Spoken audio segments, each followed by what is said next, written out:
Merci de m'accueillir. C'était très intéressant de vous écouter parce que quand Delphine m'a parlé de vous, elle m'a dit, tu vas voir, c'est des gens qui sont très professionnels, c'est le cas de le dire, très précis, qui aiment aller au fond des choses et très engagés. J'entends aussi que votre mission, elle est triple. Elle consiste évidemment à informer et à bien informer. Elle consiste aussi à animer des communautés. Et elle consiste finalement à sans cesse innover. C'est ce qui est ressorti de l'écoute que j'ai eue de votre table ronde, qui était passionnante. Face à ça, il s'agit de convaincre. Il s'agit toujours de convaincre. Vous le faites à l'écrit, et puis j'entends que vous le faites de plus en plus à l'oral, que ce soit par des nouvelles solutions audio, que ce soit par des podcasts, par des webinaires. Vous êtes vraiment confronté à ça. Et quelqu'un l'a dit tout à l'heure, on ne peut pas savoir nécessairement tout faire. On n'est pas toujours multicanal. Même si, on le voit de plus en plus, c'est vraiment intéressant de maîtriser finalement cet art de conviction au sens large. En ce qui me concerne, j'ai beaucoup réfléchi sur cette notion de conviction parce qu'il y a plein de façons de le définir. Convaincre, pour moi, c'est arriver à intéresser les autres et à capter leur attention. Ça n'est jamais simple, et je ne crois pas du tout dans ce mythe bien français, cette coquetterie bien française qui consiste à dire « j'arrive sur une scène et c'est facile ». C'est jamais facile. Et ceux qui nous font croire ça nous racontent des histoires. Je ne connais personne qui arrive sans avoir préparé, et on en parlera tout à l'heure, ce sont les meilleurs qui s'entraînent. Et d'ailleurs, je dirais même que meilleur on est, plus on doit s'entraîner. Parce que le risque, c'est la griserie. Le risque aussi, c'est de trop parler, toujours. Et on sait qu'il ne suffit pas de connaître un sujet pour savoir en parler. C'est à la fois une condition nécessaire. On n'est pas bon quand on tourne autour du pot, mais parallèlement, l'expérience prouve que les experts sont souvent de mauvais communicants. Est-ce que vous savez pourquoi on peut dire ça, à votre avis? Pourquoi, monsieur, les experts ne sont pas toujours des bons communicants? C'est quoi le risque, en fait? Ouais, trop pointu. Donc là, on finit par dire des choses que les autres ne comprennent pas. Et à l'oral, ça ne pardonne pas parce qu'à l'oral, contrairement à un texte qu'on lit, on ne peut pas aller se faire un café et le relire. Je ne peux pas relire la phrase, ou je ne peux pas dire stop, vous pouvez répéter. Je peux peut-être le faire une fois, mais pas deux, pas trois. J'ai peur de paraître ridicule. Donc c'est compliqué, c'est du direct, c'est du live, c'est le mot que vous avez employé tout à l'heure. Donc on a un devoir de simplification. L'autre risque aussi, c'est d'en parler des heures, c'est que c'est long. Quand on est passionné, quand on est expert, évidemment, ça peut durer longtemps. Et ça, à l'oral, j'y ai pas droit non plus. Et puis le risque, c'est le monologue. C'est le plus grand danger. Donc en fait, ça, c'est le risque de l'expert. Et l'oral, pour moi, c'est l'inverse. C'est non pas faire long, mais faire court. C'est non pas faire compliqué, mais faire simple. Et c'est non pas être dans le monologue, mais constamment le dialogue. Alors parfois, je le crée, ce dialogue. Quand je vous regarde, quand je vais chercher vos réactions, quand parfois même je pose des questions comme des questions rhétoriques. C'est ce qui fait aussi qu'un discours est vivant. Du genre, bon ben voilà, alors c'est quoi la conviction? Eh bien la conviction, c'est, etc. Ça, je fais les questions et les réponses, et à l'oral, c'est vivant. Alors, pourquoi venir aujourd'hui pour vous parler de ça? Évidemment, vous êtes sûrement très fort aussi en conviction orale. Je voulais juste partager quelques convictions sur ce sujet. D'abord, je crois qu'il faut toujours partir d'un postulat qu'il ne faut jamais oublier, qui est que votre auditoire, vous êtes fatigué, c'est normal, il est 7h moins le quart, et vous êtes en overdose d'informations. C'est vrai pour vous, c'est vrai pour n'importe quel public. Et pourquoi je vous dis ça? C'est parce que avoir ça en tête, ça aide vraiment à s'obliger à simplifier. On a toujours peur de ne pas être assez intelligent. Moi, je crois qu'à l'oral, le plus grand risque, c'est pas de dire des bêtises, même si c'est un risque qui est toujours là, hein, ça c'est vrai.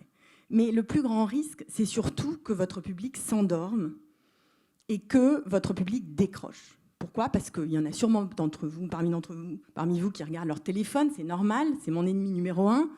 Mais par ailleurs, quand je parle, vous pouvez penser à autre chose, vous grattez les yeux, c'est normal. Vous êtes des êtres humains, donc vous décrochez. Donc moi, je dois vous raccrocher. C'est ça qui est dur. Et c'est ça que vous vivez aussi en créant des podcasts, des webinaires, en vous disant mais comment on les accroche finalement? Puisque l'information ne suffit pas. Donc, premier point, ne jamais oublier ce postulat. Mon premier devoir, c'est de vous réveiller, de vous séduire et de vous mettre l'information à l'oral, j'entends, sur un plateau d'argent. C'est pour ça que l'oral, c'est pas toujours le royaume de la subtilité. Mais ça, il ne faut pas l'oublier. Je dis d'ailleurs souvent, c'est une autre conviction, qu'à l'oral, il faut vraiment commencer par la conclusion. Pourquoi ? Parce que une brique peut me tomber sur la tête là, dans 2 secondes. Au moins, vous aurez su quelle était mon idée phare. Et au début, vous m'écoutez. Vous m'écoutez parce que vous êtes poli. Et puis parce que plus les minutes s'égrènent, plus les secondes s'égrènent, moins vous m'écouterez. C'est normal. C'est le temps qui fait ça. Et ça vaut pour n'importe quel public, là encore. Et pourtant, vous êtes des gens attentifs et bien élevés. Mais c'est toujours comme ça que ça se passe. Donc, évidemment, il ne s'agit pas de vous livrer des recettes, parce qu'il n'y a pas de recettes, sinon ce serait trop simple. Et nous avons tous des failles, et moi aussi, évidemment. Mais je trouve toujours intéressant de se dire, finalement, contrairement à l'écrit, je n'ai pas tellement le temps des préliminaires. D'ailleurs, Monsieur Baye, c'est très mauvais signe.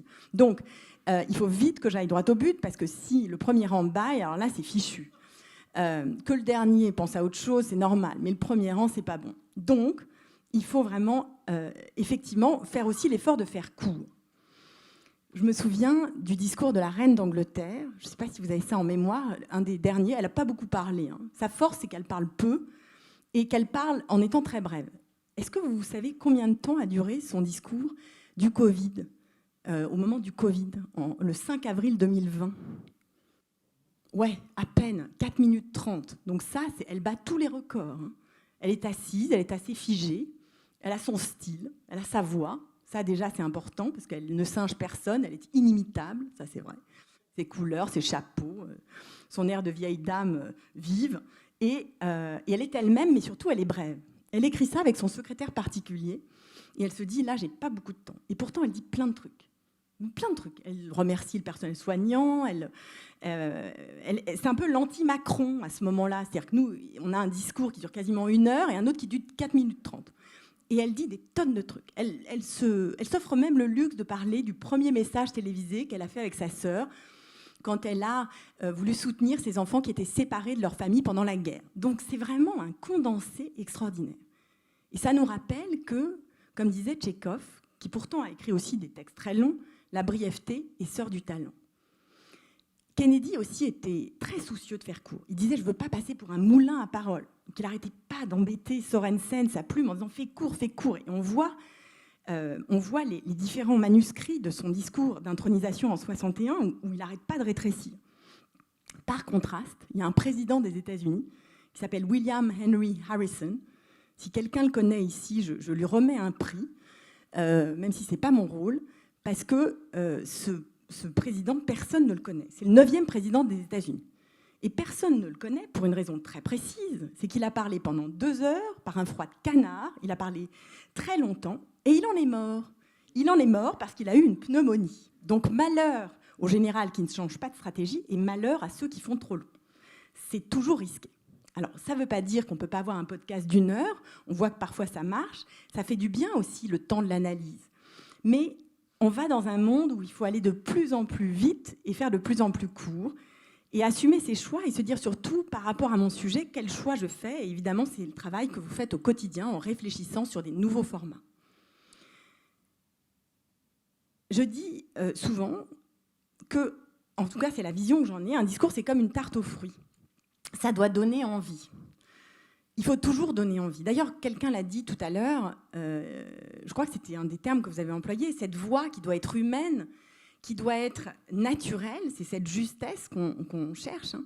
Et puis, on doit donner envie. Alors, moi, je ne connais pas 150 façons de donner envie, à part raconter des histoires. Je trouve que ça marche toujours. Hein. Qu'on ait 4 ans ou 99 ans, c'est vrai. C'est tellement agréable d'entendre des faits, d'entendre des histoires. On a besoin de ça. Et puis, évidemment, le sens de la formule qui se travaille en amont. Et évidemment, parfois aussi l'art de frustrer son public. Je pense que l'art de frustrer, c'est très important aussi de ne pas tout dire, de ne pas toujours trop en dire. Et ça, à l'oral, c'est très vrai. Qu'est-ce que je peux vous dire de plus ? Si, en vous écoutant, je me disais qu'il y avait une chose qui plaisait, je pense, de plus en plus à l'oral, c'est le dialogue. En fait, tout le défi, c'est d'éviter le long tunnel. Là, je vous regarde parce que sans vous, je vais devenir vraiment mauvaise parce que c'est vous qui m'inspirez. C'est votre regard, c'est vos réactions. Donc, j'essaye d'éviter le tunnel. Et pour ça, il faut réduire, mais il faut aussi aller chercher l'interaction, aller chercher le regard de l'autre, aller chercher ses réactions. Et J'aime aussi beaucoup quand des dirigeants osent prendre la parole à 2 sur scène, voire à plusieurs. Moi, je trouve que c'est toujours intéressant aussi, les podcasts avec des tandems. Là, tout à l'heure, c'était un exercice dur pour Delphine parce que je trouve que c'est pas facile de faire parler 6 personnes. Certains peuvent se transformer en pot de fleurs. Et elle réussit à ne pas les transformer en pot de fleurs. J'appelle ça aussi le syndrome de la plante verte. Vous savez, quand vous êtes assis, puis vous attendez votre tour. C'est pas simple, le rôle muet, comme au théâtre. Donc, comment faire pour animer autant de personnes? Pas facile. Mais parfois, le duo, le trio, le quatuor, c'est plus facile. Et finalement, ça crée ces ruptures de ton dont vous parlez. Enfin, parce que j'aimerais bien qu'on ait peut-être un temps d'échange, je trouve que c'est plus intéressant que de parler encore une fois toute seule. Je crois qu'il ne faut jamais, peut-être que je l'ai dit tout à l'heure, mais il y a le mythe du doué, pas doué. Évidemment, on n'est pas tous égaux face à l'art de parler en public, mais je crois beaucoup dans les heures de vol et la préparation. Si vous prenez les grands orateurs, ce sont ceux qui s'entraînent. Peut-être que je l'ai dit tout à l'heure, mais je pensais encore une fois à des gens comme Churchill, par exemple, qui pour moi est un modèle absolu parce qu'il était drôle et parce qu'il travaillait énormément ses discours et qu'il a fait des discours lui aussi très courts. C'est peut-être aussi un des modèles de la reine d'Angleterre. C'était toujours des discours très forts avec des formules extrêmement marquantes que nous connaissons tous. Et il avait l'art de... D'abord, il dictait ses discours. La légende veut qu'il... Enfin, la légende dit qu'il était sur son lit, ça j'en suis moins sûre.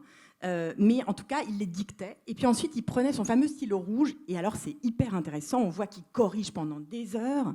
Et après, il les formatait. C'est-à-dire qu'il maquettait ses discours pour avoir du souffle.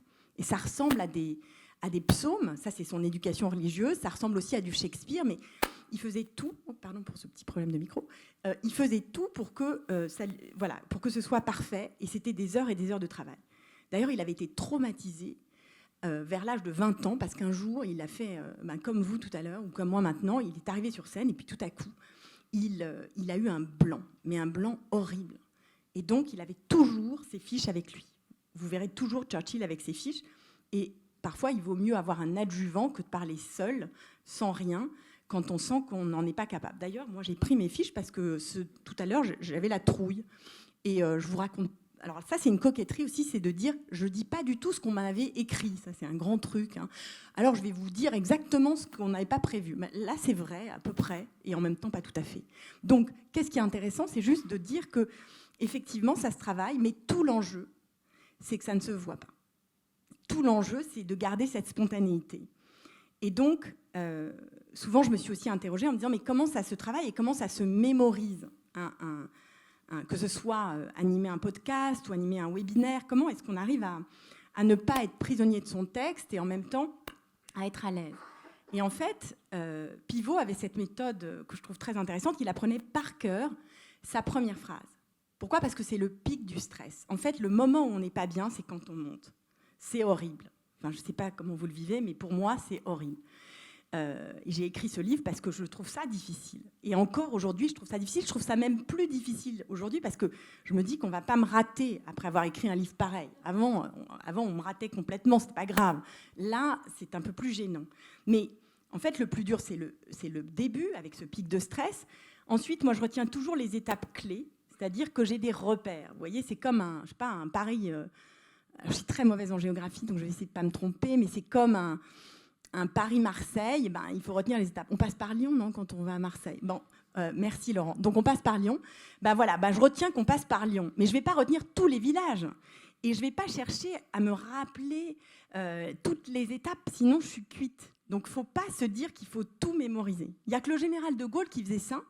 Et ce qui est marrant, c'est qu'en fait, de Gaulle, d'abord, il ne s'aimait pas. Il trouvait qu'il avait un physique gothique, moyenâgeux, il se trouvait laid. Et puis, il avait un vrai problème de vue. Donc, il apprenait par cœur parce qu'il ne pouvait pas lire. Et vous ne le verrez jamais sur les photos avec ses lunettes, parce qu'il a des lunettes énormes. Et d'ailleurs, il y a eu un très bon article dans les séries des Échos, là, ce week-end, je ne sais pas si vous l'avez vu, sur les codes vestimentaires, où on parle justement des lunettes et du bleu marine, qui est la nouvelle couleur. Alors là, je suis une caricature, je suis absolument désolée. Voilà, comment être invisible? Tous les ministres sont en bleu marine, moi aussi, et beaucoup d'entre vous peut-être. Mais c'est une couleur chaude, donc ça passe plutôt mieux que le noir. Bref, je dévie complètement. Mais tout ça pour vous dire que je crois que l'éloquence, ça s'apprend, la conviction orale aussi, que parfois, on peut aussi utiliser un handicap. Ça veut dire quoi? Ça veut dire que j'ai vu des grands timides qui improvisaient au tout début parce que ça détendait l'atmosphère et qu'en fait, en se prenant les pieds dans le tapis, mais très volontairement, finalement, ça peut marcher sur un malentendu. Donc, on peut avoir évidemment des difficultés qu'on garde, qu'on cultive. Jouvet, quand il faisait pas du Jouvet, on lui disait non, arrête, t'es trop parfait, fais du Jouvet. Bon ben voilà, donc on peut soigner un problème de bègue, on peut aussi cultiver certaines façons de parler, cultiver un accent. C'est intéressant de se distinguer quand on l'assume, évidemment. Voilà. Mais je suis ravie de répondre à vos questions surtout.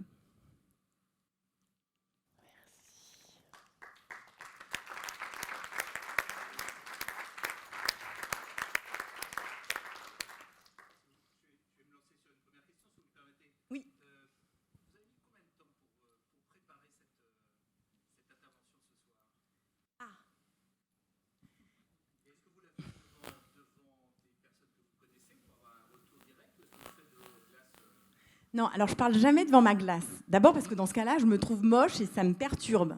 Donc je vous déconseille la glace. Non, c'est pas bon la glace parce que, ou alors vous prêtez attention à autre chose, un bouton, une mèche, c'est pas bon.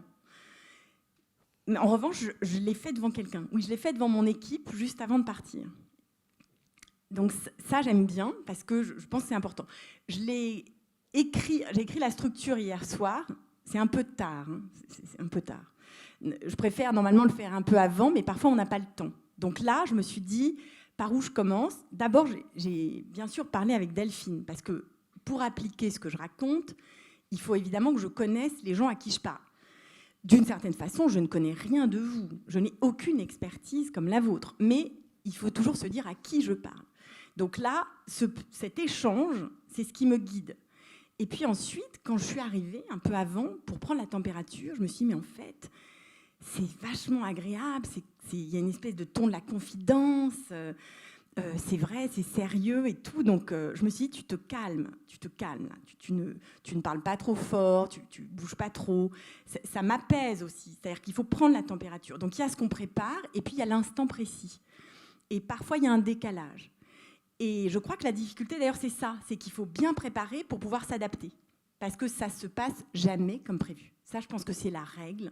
En tout cas, c'est ce que j'observe. Il y a toujours un problème technique au moment où vous faites votre présentation. L'imprévu, c'est la règle. Et quand on sait que l'imprévu, c'est la règle, ben, au fond, on s'apaise aussi parce qu'on sait qu'il va y avoir une petite catastrophe ou une grosse catastrophe.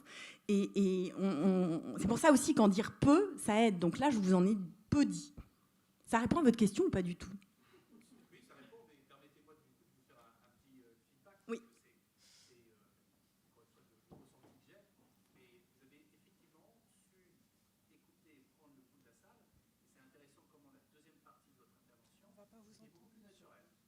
On vous a senti, vous étiez de plus en plus dans votre sujet et avec nous, oui. Et moins formel qu'au tout début. Oui, voilà. Mais je ne suis pas étonnée. Je ne suis jamais bonne dans les débuts, donc il faut que je travaille encore ça. C'est vrai, à chaque fois, je suis raide au début. Mais c'est vrai, c'est vrai.